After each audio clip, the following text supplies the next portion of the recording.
Good morning to all of you and welcome to News Views. I'm Stacy Baca. Dan Proft, seen here with my colleague Charles Thomas, is a Republican candidate for governor who calls one of his ideas radical. He wants state education checks to be sent to parents and not to school boards. Proft grew up in West Suburban Wheaton. He is a graduate of Northwestern University and the Loyola University School of Law. He's also a small business owner and political commentator, and he coaches youth basketball. So Republican candidate for governor, Dan Proft, joins us. Welcome to News Views. Nice to have you here. Good to be with you, Stacey. So many different issues to cover. Why don't we start off with what you'd call your radical idea when it comes to public education? Tell us what you want to do. You want to actually take the money and hand it to parents, certain parents. Right. Well, what we need to do in this state and in this city of Chicago is eliminate the practice of discriminating against children based on their household income and their address. And that's what we do, if we're being honest.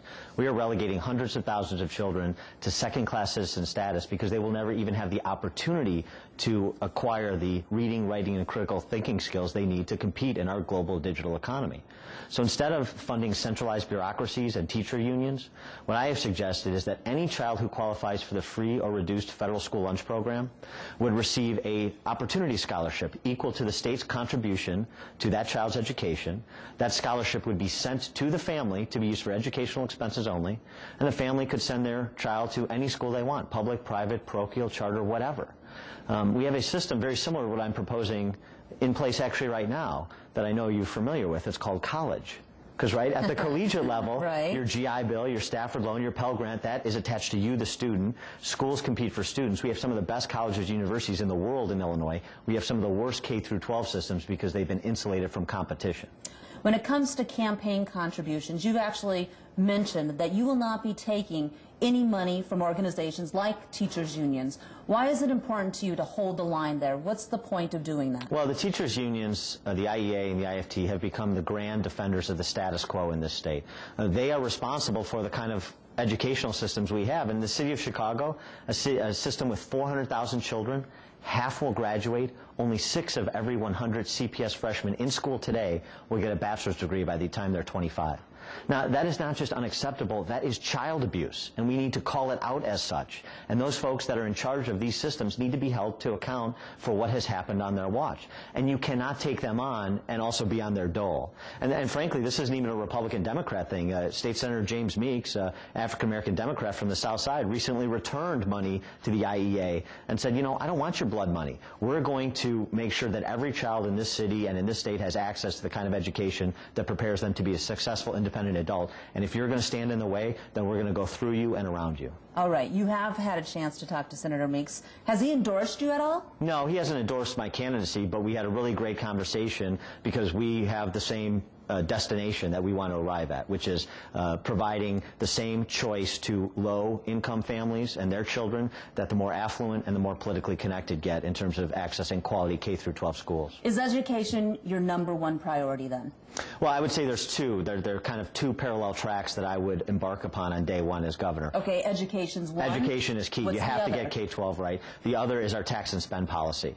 You know, Illinois is 48th ranked in the country in job creation the last 25 years. It's not just this recent economic downturn. We have been dying a slow death for a long time that has only increased in pace recently. All right, so what would you do to improve the situation? You have to reward work and investment if you want to spur entrepreneurship. That means cutting structural taxes. So I've proposed cutting the state income tax in half, cutting the corporate income tax in half, eliminating the state estate tax, which is also a tax on business, particularly family businesses.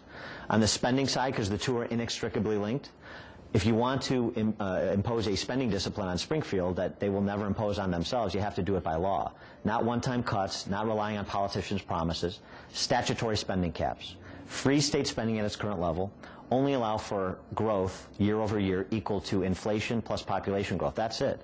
And if you have a good year and you receive more revenue than that allowable incremental growth, that excess money is rebated to taxpayers.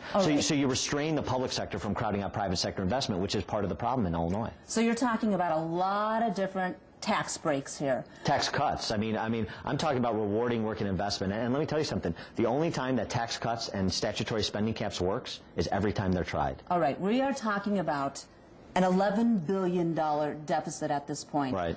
How do you plan to make up the spending there then? You are saying, okay, we're going to cut taxes. Obviously, that's a huge revenue stream right now. If you cut that off, you really think that you could fill that gap of $11 billion? Right. In the short term, there is a gap, but I mean, long term, we have to grow our economic base if we want to see expanded revenues, but also if we want to see a vital economy. In the short term, you're right, and I've proposed a bunch of things, about $4 billion worth of spending cuts. In addition, I've talked about repurposing federal stimulus funds that we're scheduled to receive, up to $8.8 billion, to remedy some of our short-term budget gaps, including unpaid state bills, Medicaid bills, and so forth. And the other thing I've talked about doing is getting the state out of businesses it has no business being in. For example, I don't believe the state should be in the gambling business. I think we run enough numbers games without trying to do it professionally. So I have proposed sale or lease of the Illinois Lottery, which is an $8 to $10 billion asset that could provide an infusion of short-term cash that we could use to leverage medium-term system change, which is really required to set Illinois on a path to financial sustainability long-term. All right, we are talking to Dan Proft. We'll be back right after the short break. So many more questions to ask.